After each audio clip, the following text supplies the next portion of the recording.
மகிமைப்படுத்துவேன் என்றாரே. மகிழ்வனின் பாசம் பெரிதே, மங்காத புகழுடன் வாழ்வோம், மாற்றி பெற்றுயர்ந்திடுவோமே. மகிமைப்படுத்துவேன் என்றாரே. மகிழ்வனின் பாசம் பெரிதே, மங்காத புகழுடன் வாழ்வோம், மாற்றி பெற்றுயர்ந்திடுவோமே.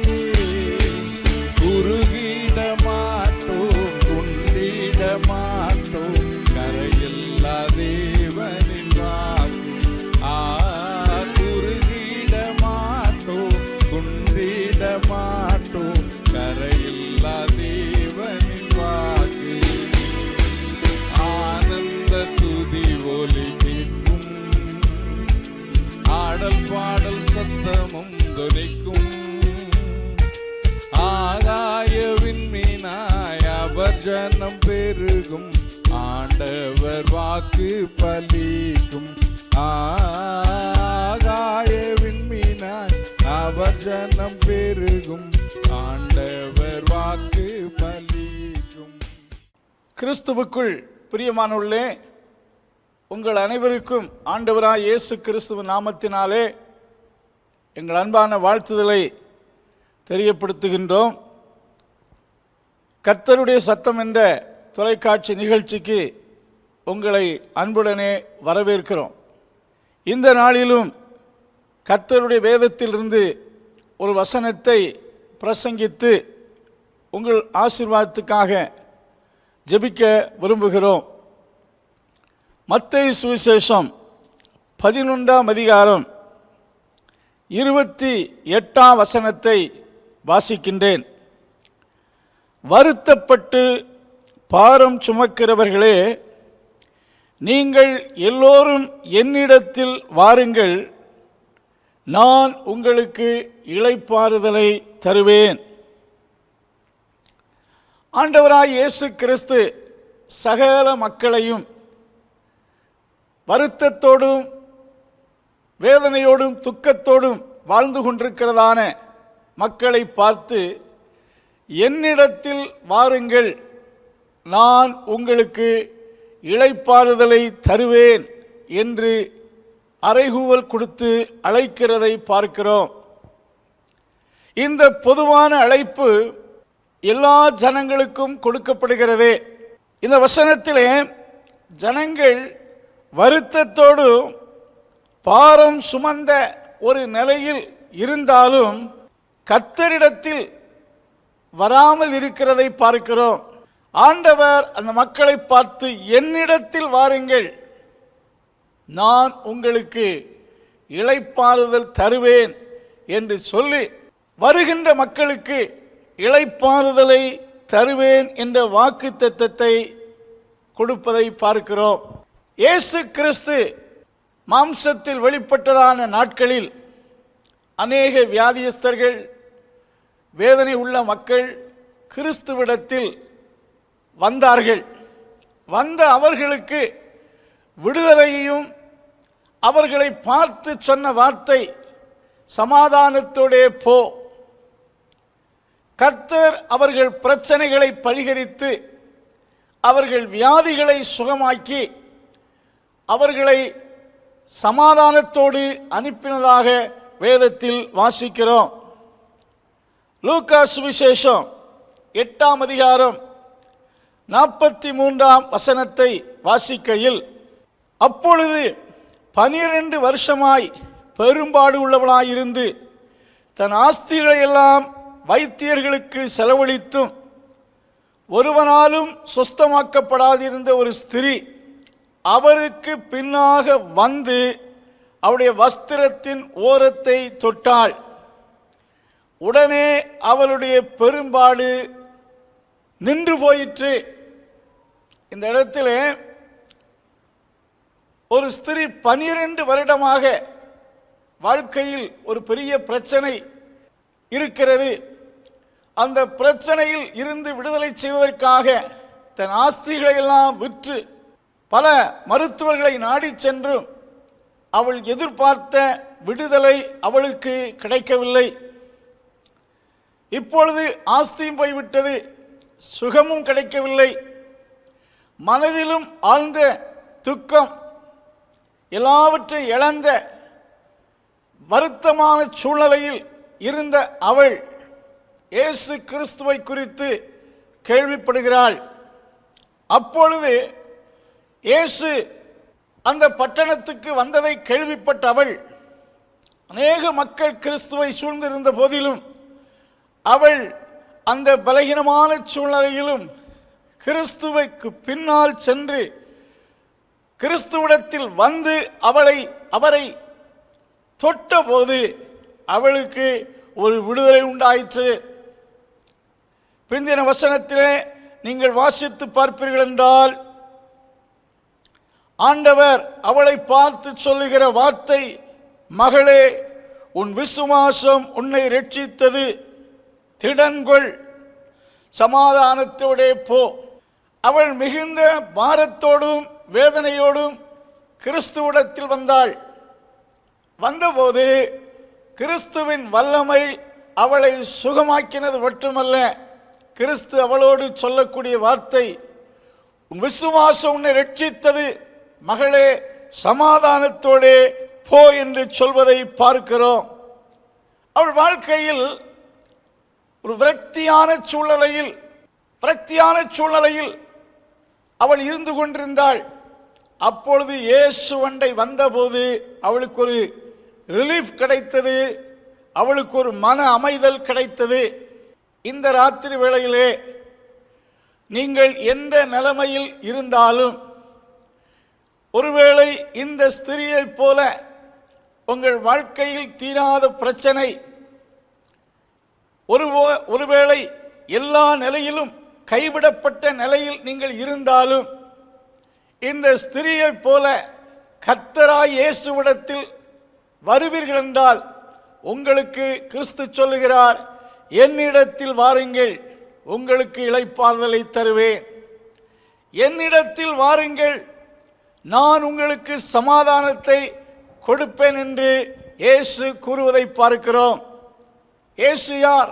சர்வ வல்லமையுள்ள தேவன், சொன்னதை செய்வதற்கு வல்லமை படைத்தவர். சொல்லியும் செய்யாதிருக்க அவர் மனிதன் அல்ல. என்னிடத்தில் வாருங்கள், வருத்தத்தோடும் பாரத்தோடும் இருக்கக்கூடிய நீங்கள் யாராயிருந்தாலும், உங்கள் பாரம் எப்படிப்பட்டதாயிருந்தாலும், எவ்வளவு அழுத்தமான சூழ்நிலையில் நீங்கள் இருந்தாலும், இயேசு கூறுகிறார், என்னிடத்தில் வாருங்கள், நான் உங்களுக்கு இளைப்பாறுதல் தருவேன். இன்னொரு ஸ்திரியை குறித்து கூட நான் இந்த வேளையில் குறிப்பிட விரும்புகிறேன். மார்க்கு சுவிசேஷம் 7ஆம் அதிகாரம் 25ஆம் வசனத்தை வாசித்து பார்க்கையில், அசுத்த ஆவி பிடித்திருந்த ஒரு சிறு பெண்ணின் தாயாகிய ஒரு ஸ்திரீ அவரை குறித்து கேள்விப்பட்டு அவரிடத்தில் வந்து அவர் பாதத்தில் விழுந்தாள். இங்கே இயேசு கிறிஸ்துவானவர் தீரு சீதோன் பட்டணங்களின் எல்லைகளுக்குள் வந்து சற்று யாரும் அவரை அறியாதிருக்கும்படி ஒரு வீட்டுக்குள் சென்றார் என்று சொல்லப்பட்டிருக்கிறது. இயேசுவை தேடி திரளான மக்கள் எப்பொழுதும் வந்து கொண்டிருந்தார்கள். இயேசு எப்பொழுதும் பிரசங்கித்துக் கொண்டிருந்தார். அவர் சரீரத்தில் இருந்த நாட்களிலே சற்று இளைப்பாறுவதற்காக தீரு சீதோன் பட்டணங்களின் எல்லைகளில் போய் ஒரு வீட்டுக்குள் பிரவேசித்து ஒருவரும் அதை அறியாதிருக்க விரும்பியும் அவர் மறைவாய் இருக்கக்கூடாமல் போயிற்று. இந்த ஸ்திரீ இயேசு அங்கே வந்திருக்கிறார் என்று கேள்விப்பட்டு அவரிடத்தில் வந்து அவர் பாதத்தில் விழுந்தாள். அவளை குறித்து மற்ற சுவிசேஷத்தில் வாசிக்கும் போது அவள் ஒரு கானானிய ஸ்திரீ என்றும், இங்கே சிரப்பொனிக்கியா தேசத்தாளாகிய கிரேக்க ஸ்திரீ, அவள் ஒரு கிரீக் உமன், ஒரு கிரேக்க பெண்மணி என்றும், சிரப்பொனியா என்று சொன்னால் சீரியா தேசத்தில் சீரியா தேசத்தாய் ஒரு கானானிய பெண். முதல் வாசித்த அந்த 12 அவள் ஒரு யூத பெண். இங்கே ஒரு கானானிய ஸ்திரீ, ஒரு புறஜாதியாய் ஒரு சகோதரி. அவளுக்கு ஒரு மகள் இருந்தாள். அவளை ஒரு அசுத்தாவி பிடித்து, அந்த அசுத்தாவினாலே அவளுடைய மகள் மிகவும் வேதனைப்பட்டு கொண்டிருந்தாள். தன் மகளின் பரிகாரத்துக்காக அவள் எதையெல்லாமோ செய்திருந்திருக்கலாம்.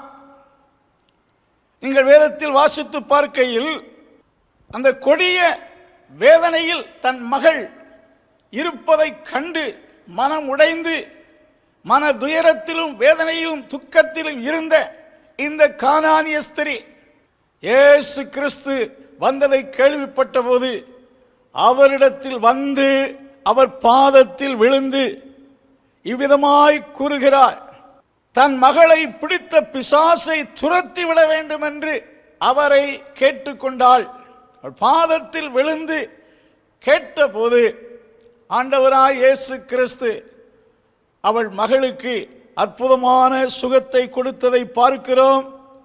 அவளை பார்த்து ஆண்டவர் சொன்ன வார்த்தை, ஸ்தோத்திரம், பிசாசுன் மகளை விட்டு நீங்கி போயிற்று.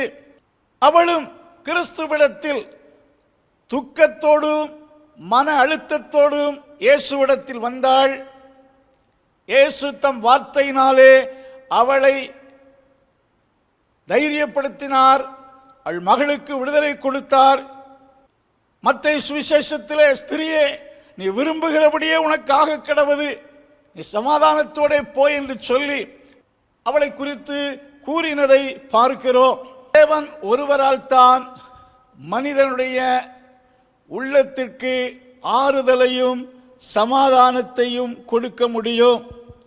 பாருங்கள், என்னிடத்தில் வாருங்கள், நான் உங்களுக்கு இளைப்பாறுதலை கொடுப்பேன். இயேசுவிடத்தில் வரக்கூடிய மக்களுக்கு ஆண்டவர் இளைப்பாறுதலை கொடுக்கிறார். இரண்டாவதாக யோவான் சுவிசேஷம் 5ஆம் அதிகாரம் 40ஆம் வசனத்தை வாசிக்கையில், யோவான் 5:40,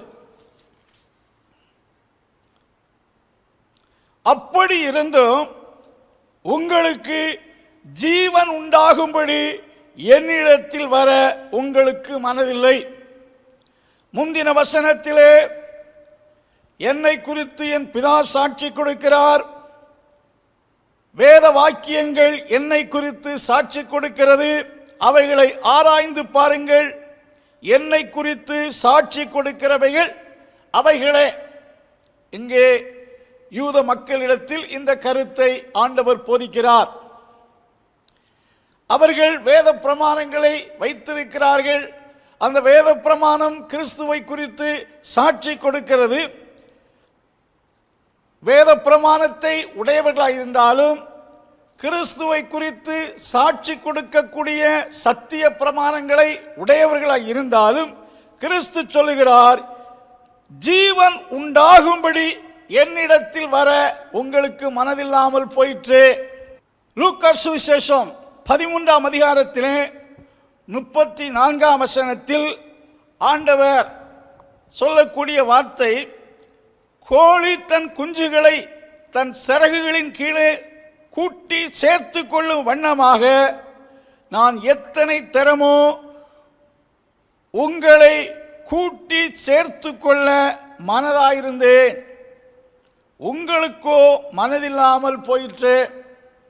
ஒரு கோழி தன் குஞ்சுகளை தன் செட்டைகளுக்குள் சேர்த்து அவைகளை பாதுகாக்க அழைப்பது போல நான் உங்களை என் செட்டைகளுக்குள் சேர்த்து உங்களுக்கு பாதுகாப்பான நல்வாழ்க்கை கொடுக்கும்படிக்கு நான் உங்களை எத்தனை தரமோ உங்களை ஏற்றுக்கொள்ள ஆயத்தமாயிருந்தேன், உங்களுக்கோ மனதில்லாமல் போயிற்று என்று குறிப்பிடுவதை பார்க்கிறோம். கோழி குஞ்சுகளை கோழி தன் பாஷையில் கக்கரித்து அவைகளை என்னிடத்தில் வாருங்கள் என்று அழைக்கும் போது ஏதோ ஆபத்து வருகிறது. ஆகையினால் நம் தாய் நம்மை அழைக்கிறார்கள் என்று சொல்லி அந்த கோழி குஞ்சுகள் அந்த கோழியினுடைய செட்டைகளுக்குள் வந்து அடைக்கலம் புகுந்து விடுகிறது. அவைகள் பாதுகாப்பாக இருக்கிறது. இங்கே கர்த்தர் சொல்லுகிறார், என்னிடத்தில் வாருங்கள், உங்களை சேர்த்து கொள்ள எத்தனை தரமோ மனதாயிருந்தேன். ஜீவன் உண்டாகும்படி என்னிடத்தில் வாருங்கள். வசனத்திலே யோவான் குறிப்பிடுகிறார், ஜீவன் அடையும்படிக்கு என்னிடத்தில் வர உங்களுக்கு மனதில்லாமல் போயிற்று. ஆண்டவர் ஜீவனை கொடுக்கிறார். இயேசு கிறிஸ்து யார்? ஜீவனின் அதிபதி. எல்லாருக்கும் ஜீவனை தந்தவர் அவர்தான். இங்கே ஜீவனோடு இருக்கக்கூடிய மக்களை பார்த்து சொல்லுகிறார், உங்களுக்கு ஜீவன் உண்டாகும்படி என்னிடத்தில் வாருங்கள். இயேசுவிடத்தில் வரும்போது இளைப்பாறுதல் மட்டுமல்ல, ஜீவனை தருகிறார். என்னிடத்தில் வந்தால் உங்களுக்கு வாழ்க்கை ஜீவன் உண்டாயிருக்கும் என்று சொல்லும்போது இது இரண்டு வித ஆசீர்வாதமான வாழ்வை கொடுக்கிறது. இயேசு கிறிஸ்து சொன்னார், நானே வழியும் நானே சத்தியமும் நானே ஜீவனுமாயிருக்கிறேன். ஐ ஆம் த லைஃப். ஜீசஸ் தான் ஜீவனின் அதிபதி. Jesus is the giver of life. முதலாவது, கிறிஸ்துவிடத்தில் வரும்போது ஒரு மாற்றப்பட்ட வாழ்க்கையை கொடுக்கிறார். When a man come unto him, he will give him a transformed life, a changed life. ஒரு மாற்றப்பட்ட ஒரு புதிய வாழ்வை கொடுக்கிறார். 2 கொரிந்தியர் 5ஆம் அதிகாரம் 17ஆம் வசனத்திலே, ஒருவன் கிறிஸ்துவிடத்தில் வந்தால், if anyone join himself with Christ, ஒருவன் கிறிஸ்துவிடத்தில் வந்தால், ஒருவன் தன்னை கிறிஸ்துவிடத்தில் இணைத்தால், ஒருவன் கிறிஸ்துவில் இருந்தால் அவன் புதிய சிருஷ்டியாகிறான். அவனிடத்திலிருந்து பழையவைகள் பாவ பழக்க வழக்கங்கள் அவனை விட்டு நீங்கி போகிறது. இது இயேசுவிடத்தில் வரக்கூடிய ஒவ்வொருவருக்கும் நிகழ்கிற அனுபவம். இயேசு கிறிஸ்துவிடத்தில் வரும்போது ஒரு மனிதனுடைய வாழ்க்கையில் மாற்றப்பட்ட divine transformed life, a new life is given to him. வரக்கூடிய மக்களுக்கு ஒரு புது வாழ்வு கொடுக்கப்படுகிறது. லூக்கா சுவிசேஷம் 8ஆம் அதிகாரத்திலே ஒரு வாலிபனை குறித்து வாசிக்கிறோம். He was a devil possessed man for long time. நீண்ட காலமாக அசுத்த ஆவிகளால் பிடிக்கப்பட்டவன். அவன் வஸ்திரம் தெரியாதவனாயிருந்தான். வஸ்திரம் தெரியாதவனாயிருந்தான் என்று சொல்லும்போது நாம் அநேக நிலையில் மென்டலி பாதிக்கப்பட்ட மக்கள் ரோடுகளில் நாம் வஸ்திரம் இல்லாமல் அலைவதை பார்க்கிறோம். அதுபோல இந்த வாலிபன் வஸ்திரம் இல்லாதவனாயிருந்தான். அவனுடைய பெற்றோருடைய வீட்டை விட்டு அவன் எப்பொழுதும் கல்லறையிலும் மலைகளிலும் தங்கிக் கொண்டிருந்தான். எவ்வளவு கோரமான காட்சி பாருங்கள். அவனை விலங்கினாலும் சங்கிலியினாலும் கட்டி வைத்திருந்தாலும் சங்கிலிகளையும் விலங்குகளையும் முறித்து போட்டு ஓடிப்போவான். எவராலும் அவனை அடக்கவே முடியவில்லை. அவனை அடக்க எவனாலும் முடியவில்லை என்று சொல்லப்பட்டிருக்கிறது. No one could tame him. யாரும் அவனை அடக்க முடியவில்லை. அவனை குறித்து சொல்லுகிறது, கொடுமை உள்ளவனாயிருந்தார். He was exceeding violent. அவன் இருக்கிற இடத்துக்கு நேராக யாராவது சென்றால் என்ன செய்வான் தெரியாது. அவ்வளவு கொடுமை உள்ளவனாயிருந்தான். அவன் பிசாசினாலே வனாந்தரத்துக்கு துரத்தப்பட்டான் என்று சொல்லப்பட்டிருக்கிறது. மார்க்கு சுவிசேஷம் 5:5 இவ்விதமாய் சொல்லுகிறது. அவனை குறித்து வேதம் சொல்லுகிறது. மார்க்கு சுவிசேஷம் 5ஆம் அதிகாரம் 5ஆம் வசனத்திலே, அவன் எப்பொழுதும் இரவும் பகலும் மலைகளிலும் கல்லறைகளிலும் இருந்து கூக்கரலிட்டு கல்லுகளினாலே தன்னை காயப்படுத்திக் கொண்டிருப்பான். Day and night, always. வனாந்தரத்திலும் மலைகளும் இருந்து அவன் கூக்கரலிட்டான், சத்தமிட்டுக் கொண்டிருந்தான்.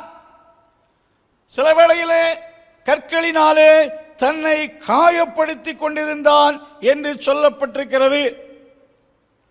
இந்த மனிதனுடைய வாழ்க்கையின் பிக்சரை பாருங்கள். அவனை பெற்றோர்கள் யாரும் கட்டுப்படுத்த முடியவில்லை. அப்படிப்பட்ட ஒரு கோர மோசமான வேதனையான ஒரு சூழ்நிலையில் இருந்தான். அவன் இயேசுவை சந்திக்கும் வாய்ப்பு கிடைத்தது. இயேசுவை சந்தித்த மாத்திரத்திலே that man's life was changed when he met Jesus Lord.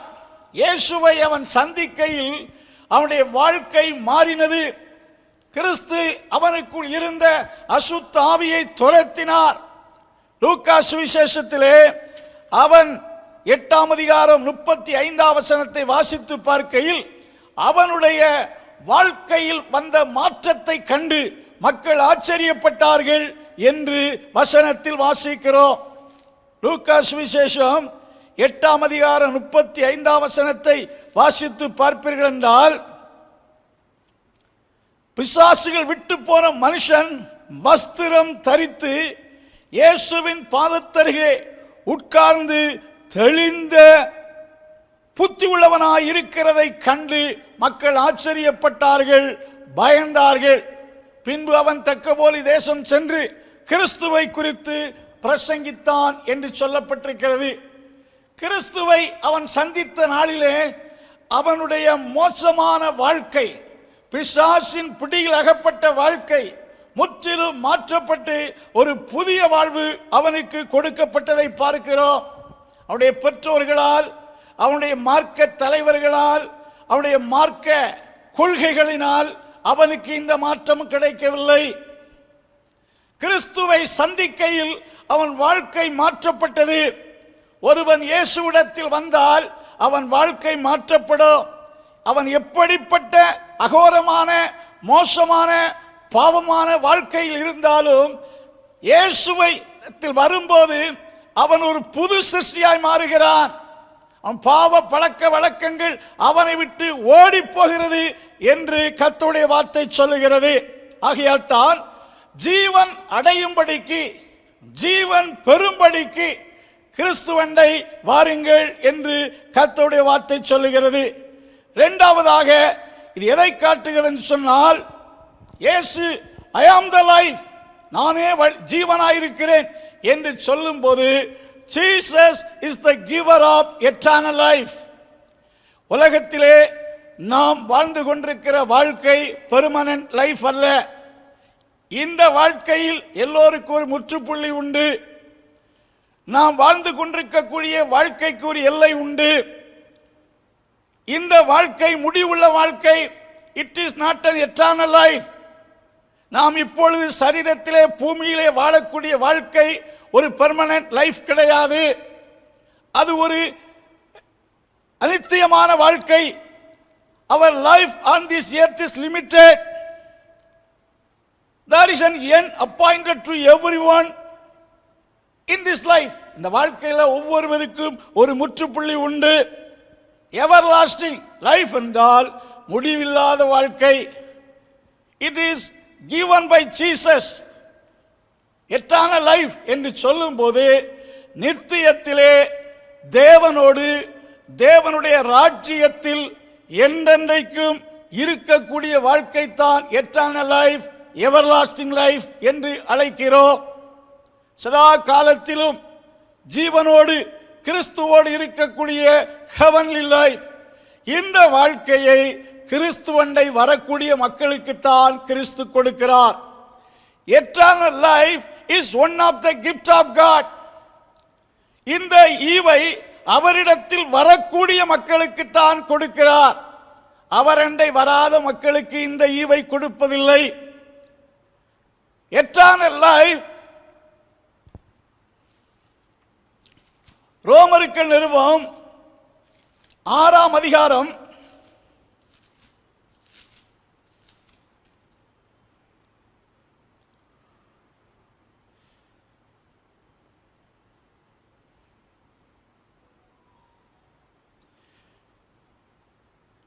6ஆம் அதிகாரம் 23ஆம் வசனத்திலே தேவனுடைய கிருபை வரமோ நம்முடைய கர்த்தராகிய இயேசு கிறிஸ்துவினால் உண்டான நித்திய ஜீவன். கிறிஸ்துவானவர் தன்னுடைய கிருபையின் ஈவாக நித்திய வாழ்வை கொடுக்கிறார். நித்திய ஜீவனை சுதந்தரித்துக் கொள்ள என்ன செய்ய வேண்டும் என்று சொல்லி ஒரு மனிதன் இயேசுவிடத்தில் வந்தான். அப்பொழுது இயேசு அவனுக்கு சில ஆலோசனை கொடுத்தார். அவன் துக்கத்தோடு போய்விட்டான் என்று வேதத்தில் வாசிக்கிறோம். அவன் ஒரு ஐஸ்வர்யவான். அருமையானவர்களே, இயேசு கிறிஸ்துவண்டை அவன் வரவில்லை. என்ன செய்ய வேண்டும்? எந்த நற்கிரியை செய்தால் நித்திய ஜீவனை சுதந்தரிக்க முடியும்? நாம் செய்கிற நற்கிரியின் மூலமாக நித்திய ஜீவனை சுதந்தரிக்க முடியாது. நாம் செய்யக்கூடிய நல்ல வாழ்க்கை நம்மை பரலோகத்துக்கு கொண்டு போகாது. கண்டிப்பாக நன்மை செய்ய வேண்டும், நற்கிரியை செய்ய வேண்டும். ஆனால் நற்கிரியினால் அல்ல, கர்த்தராகிய இயேசுவண்டை வருவதின் மூலமாக, அவரை விசுவாசிப்பதின் மூலமாக நித்திய ஜீவனை அவர் கொடுக்கிறார். இந்த வசனத்திலே வாசிக்கிறோம், அவரிடத்தில் வருகிறவர்களுக்கு இயேசு நித்திய ஜீவனை கொடுக்கிறார். அவரிடத்தில் விசுவாசத்தோடு வரக்கூடிய அத்தனை பேருக்கும் மாற்றப்பட்ட வாழ்க்கையும் நித்திய ஜீவனையும் கர்த்தர் கொடுக்கிறார். மூன்றாவதாக ஒரு வசனத்தை வாசிக்க விரும்புகிறேன். யோவான் சுவிசேஷம் 6ஆம் அதிகாரம் 37ஆம் வசனத்தை வாசிக்கும் போது, என்னிடத்தில் வருகிறவனை நான் புறம்பே தள்ளுவதில்லை. இயேசு சொல்லுகிறார், I will not throw out him. English வேண்டாம். என்னிடத்தில் வருகிறவனை நான் புறம்பே தள்ளுவதில்லை.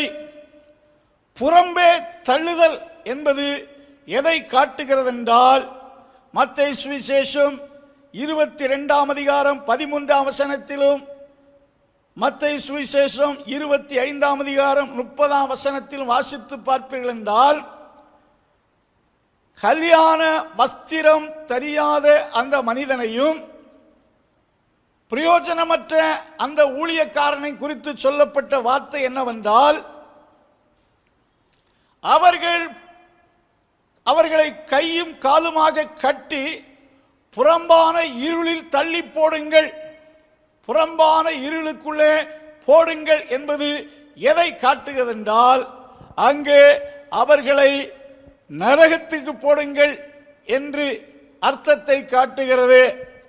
ஒருவன் கர்த்தராகிய இயேசு கிறிஸ்துவிடத்தில் வந்தால் அவன் புறம்பே தள்ளப்படுவதில்லை. அவன் நித்திய நரக ஆக்கினைக்குட்படுவதில்லை. கிறிஸ்து அவனுக்கு நித்திய வாழ்வை கொடுக்கிறார். நித்திய ஆக்கினையிலிருந்து அவனை தப்புவிக்கிறார். அதைத்தான் என்னிடத்தில் வருகிறவன் எவனோ அவனை நான் புறம்பே தள்ளுவதில்லை.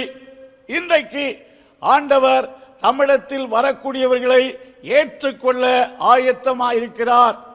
Jesus is ready to receive all those who come unto him. இன்றைக்கும் இந்த வார்த்தை கேட்கிற நீங்கள் ஒரு தீர்மானம் எடுத்து, இயேசுவை இன்றைக்கு என்னை உமக்கு அர்ப்பணிக்கின்றேன். என் வாழ்க்கையில் இதுவரைக்கும் என் இஷ்டம் போல, என் விருப்பம் போல, என் வழியில், என் பாவ வாழ்க்கையில் சென்று கொண்டிருந்தேன். இன்றைக்கு நான் இதோ உம்மிடத்தில் வருகிறேன் என்று உங்களை கிறிஸ்துவுக்கு ஒப்பு கொடுப்பீர்கள் என்றால், இன்றிலிருந்து கர்த்தர் உங்கள் வாழ்க்கையில் பெரிய காரியத்தை செய்வார்.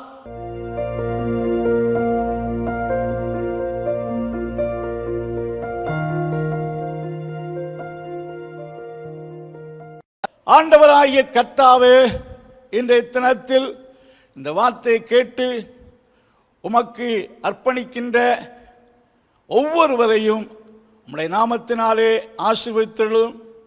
இளைப்பாறுதலை தாரும். நித்திய வாழ்வை கொடுத்து ஆசீர்வதிக்க ஜெபிக்கிறோம். வசனத்தை கேட்ட யாவர் மேலும் உம்முடைய கிருபை உண்டாயிருப்பதாக. இயேசுவின் நாமத்தில் ஜெபங்கேளும் நல்ல பிதாவே, ஆமென்.